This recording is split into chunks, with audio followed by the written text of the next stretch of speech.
नमस्कार, आप देख रहे हैं न्यूज नेशन। आपके साथ इस वक्त में लक्ष्मी उपाध्याय। बुलेटिन में अब बात करेंगे 6000 एटम बम वाले कंकाल कांड की।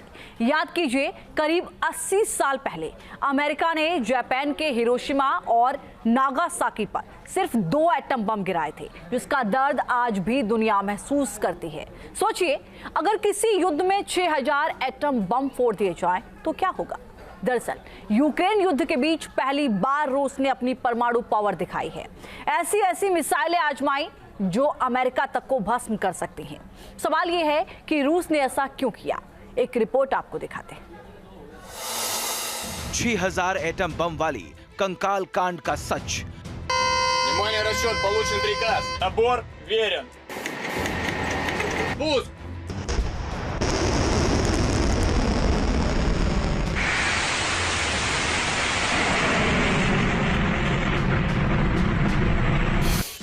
पहली तस्वीर देखिए।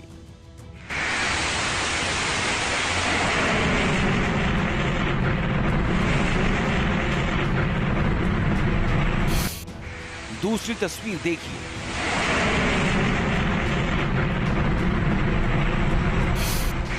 तीसरी तस्वीर देखिए।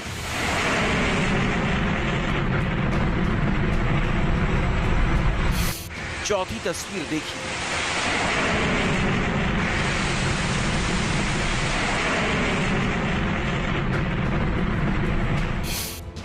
और अब 5वीं तस्वीर भी देख लीजिए।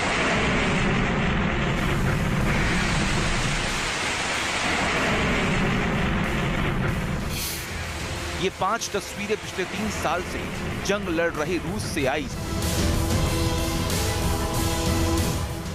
सबसे भयानक तस्वीरें हैं जिनकी चर्चा यूक्रेन से लेकर अमेरिका तक में की जा रही है। 24 घंटे के भीतर नाटो के 32 देश इन तस्वीरों को देखकर खौफजदा हो गए। अब सवाल यह है कि आखिर इन तस्वीरों से दुनिया दहशत में क्यों है।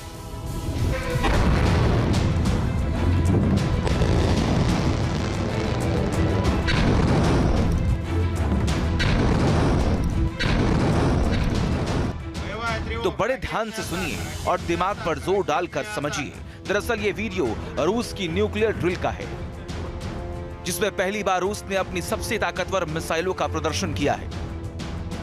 न्यूक्लियर ड्रिल में पुतिन के आदेश पर ऐसी मिसाइलें दागी गई हैं जो अकेले ही कई शहरों का नामो निशान मिटा सकती हैं। यही वजह है कि अमेरिकी रक्षा विभाग पेंटागन में तो इस एटमी ड्रिल के वीडियो को बार-बार रिवाइंड और फॉरवर्ड करके देखा जा रहा है, जबकि यूरोपियन देशों में भी खौफ पसरा है।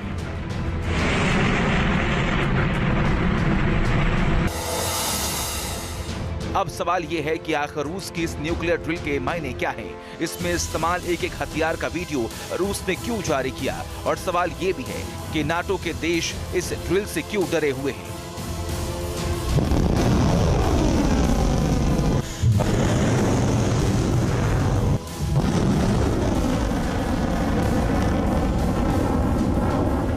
तो रूस की इस न्यूक्लियर ड्रिल से सबसे ज्यादा डरने की वजह है इसकी टाइमिंग, जिसके बारे में हम आपको आगे बताएंगे। मगर रूस के राष्ट्रपति पुतिन का बयान सुन लीजिए, क्योंकि जिस वक्त रूस के सबसे खतरनाक हथियारों को आजमाया जा रहा था, पुतिन खुद सिचुएशन रूम में मौजूद थे। स्ट्रेटेजिकих сил сдерживания. रूस न्यूक्लियर हथियारों में सुधार करना जारी रखेगा। हमने परमाणु हमले के इस्तेमाल में कई बदलाव किए हैं। यूक्रेन को जो लॉन्ग रेंज मिसाइलें दी गई हैं, अगर उनका इस्तेमाल रूस के शहरों पर हमला करने के लिए किया गया तो रूस इसका जवाब परमाणु हमले से देगा, क्योंकि न्यूक्लियर हथियार रूस की सुरक्षा के गारंटर हैं। यूक्रेन की एक गलती उसे दुनिया के नक्शे से साफ कर देगी।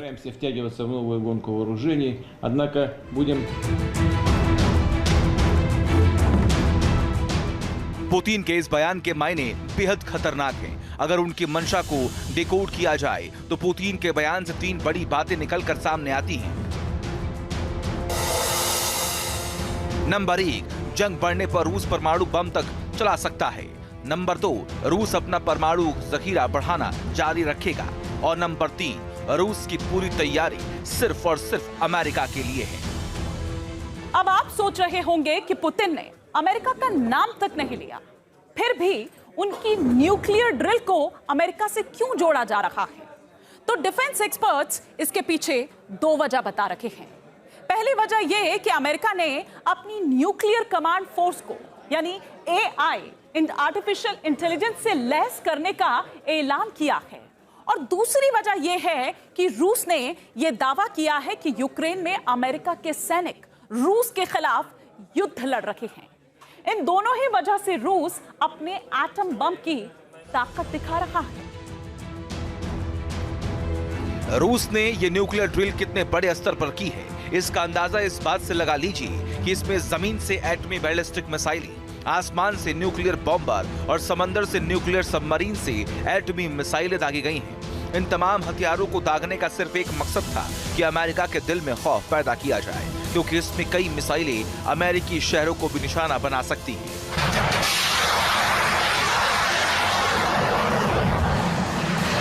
इस महाविनाशक मिसाइलों की डिटेल हम आपको आगे बताएंगे। पहले रूस के उस परमाणु योद्धा की बात करते हैं जो दुनिया का सबसे बड़ा न्यूक्लियर बम दागने की ताकत रखता है।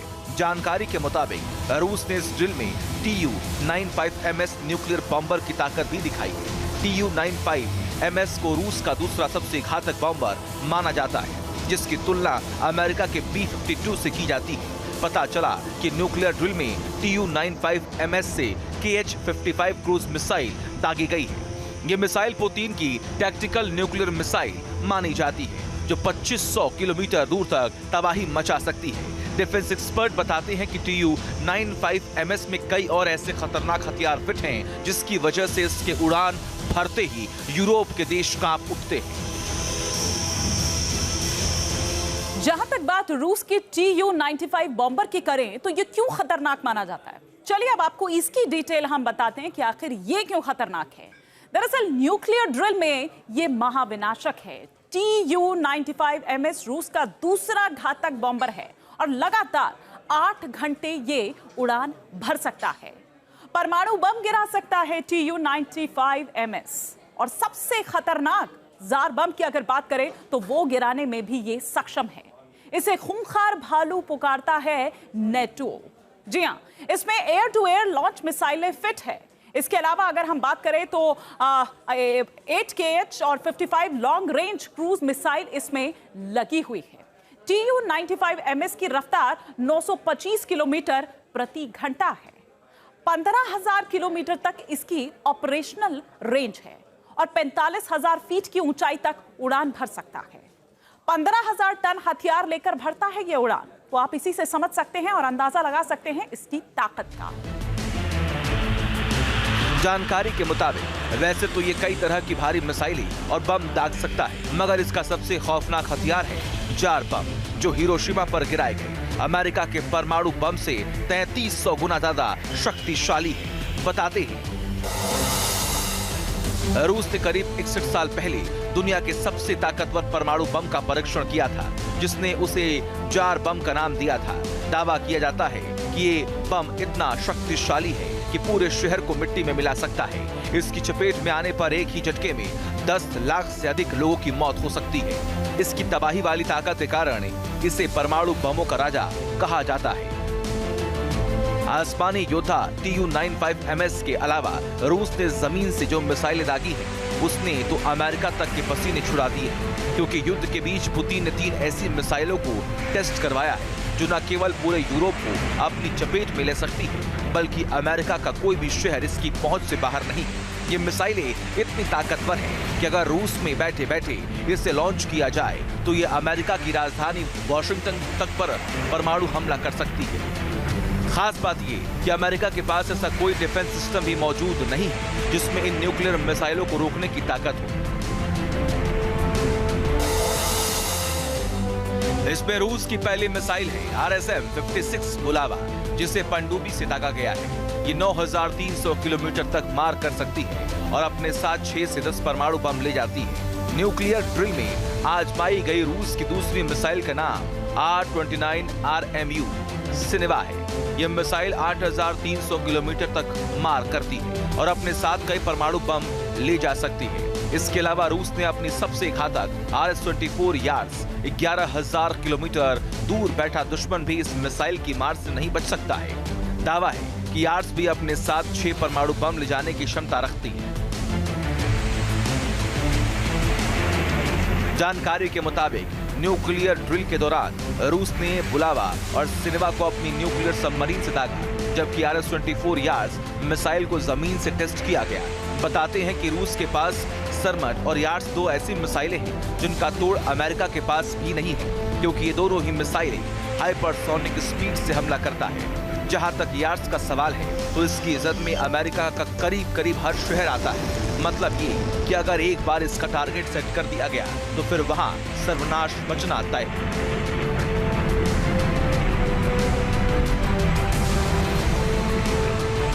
रूस दावा करता है कि हाइपरसोनिक स्पीड होने के कारण अमेरिका का कोई डिफेंस सिस्टम इसे रोक नहीं सकता। अमेरिका ज्यादातर 2 डिफेंस सिस्टम का इस्तेमाल करता है, जिसमें पहला है सबसे एडवांस थर्ड डिफेंस सिस्टम और दूसरा है पैट्रियट डिफेंस सिस्टम। अमेरिका के ये दोनों ही डिफेंस सिस्टम बैलिस्टिक मिसाइलें सबसोनिक या सुपरसोनिक मिसाइलों को ट्रेस कर सकते हैं, जबकि यार्ड्स हाइपरसोनिक स्पीड से हमला करती है, लिहाजा उसे ट्रेस करना तक मुश्किल है। ऐसे में मार गिराने का तो सवाल ही पैदा नहीं है। सेकेंड वर्ल्ड वॉर में अमेरिका ने जापान के हिरोशिमा और नागासाकी के ऊपर एटम बम ये लॉजिक के साथ डाला था कि ये युद्ध 1939 से 45 तक बहुत लंबा खिंच गया है, खत्म होना चाहिए। रशिया भी ऐसा कर सकता है कि यूक्रेन के साथ ये युद्ध नाटो की वजह से बहुत लंबा खिंच गया है। और दूसरी बात, रशिया के अंदर आवाज़ें उठने लगी हैं। ये आवाज़ें उठ रही हैं कि अगर स्टालिन होता तो अब तक न्यूक्लियर अटैक हो जाता। पर्ल हार्बर पे जो नुकसान अमेरिका को हुआ था उससे कहीं ज़्यादा रशिया को इस युद्ध में हो चुका है, तो रशिया न्यूक्लियर बम का इस्तेमाल क्यों नहीं करता? ये संदेश देने के लिए रशिया ने ये मैसिव रिटेलिएटरी न्यूक्लियर ड्रिल की है। जरा सोच कर देखिए, एक ऐसी मिसाइल जो अपने साथ 300 से 500 किलो टन के 6 परमाणु बम लेकर बढ़ रही हो, जिसे रोक पाना किसी के भी बूते की बात ना हो, जिसकी एक्यूरेसी 150 मीटर के करीब हो, वो किस हद तक दुश्मन का कलेजा कंपा सकती है? यह दावा किया जाता है कि रूस के पास ऐसी 150 यास मिसाइल्स हैं, जिनमें से 136 रोड मोबाइल और 14 साइलो बेस्ड मिसाइलें।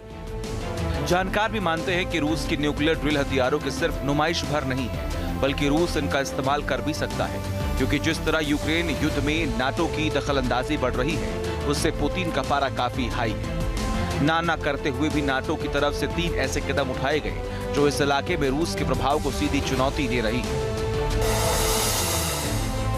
इसमें पहला है यूक्रेन को F-16 जैसा मल्टी रोल फाइटर जेट देना। दूसरा कदम है यूक्रेन की तरफ से अमेरिकी सैनिकों को लड़ना, जैसा कि रूस दावा कर रहा है। और रूस को भड़काने वाला तीसरा कदम है यूक्रेन का लंबी दूरी तक पार करने वाली नेपच्यून मिसाइल का परीक्षण करना। आरोप है इस यूक्रेनी मिसाइल की मारक क्षमता बढ़ाने में नाटो देशों ने मदद की है।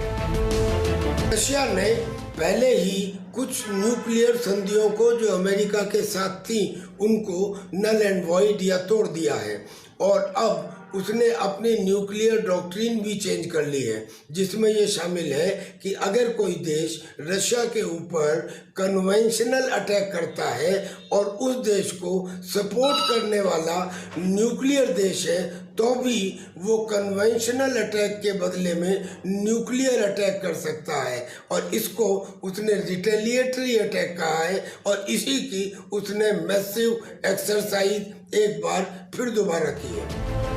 रूस के तेवरों से साफ है कि जो युद्ध अब तक ड्रोन और मिसाइलों के जरिए लड़ा जा रहा था, उसमें अब न्यूक्लियर हथियार निकल आए हैं। लेकिन ये न्यूक्लियर हथियार अगर ड्रिल तक ही सीमित रहे तब ठीक है। अगर न्यूक्लियर हथियार वॉरहेड के साथ दुश्मन पर दाग दिए गए तो फिर महाविनाश होने से दुनिया की कोई ताकत नहीं रोक पाएगी, क्योंकि रूस के पास इस वक्त 5580 परमाणु बम है, जिसमें से 2000 के करीब टैक्टिकल न्यूक्लियर वेपन है, जबकि अमेरिका के पास 5044 परमाणु बम है, जो रूस से काफी कम है। बेशक रूस के पास नाटो देशों से ज्यादा परमाणु बम है, लेकिन रूस को भी ये बात ध्यान रखनी चाहिए कि तबाही मचाने के लिए एक परमाणु बम ही काफी है। और शायद इसी सोच के साथ अमेरिका भी नाटो के अलग अलग देशों में अपने परमाणु बम तैनात कर रखे हैं उसने। जानकारी के मुताबिक हम आपको ग्राफिक्स के जरिए यहां पर बताते हैं कि अमेरिका ने बेल्जियम के क्लेन ब्रोगेल एयरबेस पर 10 से 20 परमाणु हथियार तैनात किए हुए हैं। जर्मनी के बुशेल की अगर बात करें तो यहां एयरबेस पर अमेरिका के 20 न्यूक्लियर वेपन तैनात हैं। नीदरलैंड्स के वोल्क के एयरबेस की बात करें तो यहां पर भी 15 से 20 एटम बम अमेरिका ने रखे हुए हैं। इसके अलावा इटली के 2 एयरबेस पर अमेरिकी एटमी हथियार मौजूद हैं। इसमें एवियानो में 50 जबकि घेड़ी टावर की अगर बात करें तो यहां पर 20 से 40 न्यूक्लियर हथियार हो सकते हैं। यह दावा किया जाता है कि तुर्की के इंसरलिक एयरबेस पर अमेरिका ने अपने सबसे ज्यादा परमाणु बम रखे हुए हैं, जिनकी तादाद 50 से 90 तक मानी जाती है। कुल मिलाकर एटमी जखीरे की कमी किसी के पास नहीं है। दोनों ही पक्ष ये बात भी जानते हैं कि अगर एक भी न्यूक्लियर हथियार चल गया तो फिर इतने एटम बम फटेंगे कि जो दुनिया के कई देशों का वजूद मिटा सकते हैं। ऐसे में कोशिश यही होनी चाहिए इन महाविनाशक हथियारों के इस्तेमाल की नौबत ना आए, ना अमेरिका की तरफ से और ना ही रूस की तरफ से। Team news nation. News nation अब व्हाट्सएप पर खबरों के ताजा अपडेट के लिए न्यूज नेशन के इस QR कोड को स्कैन करें।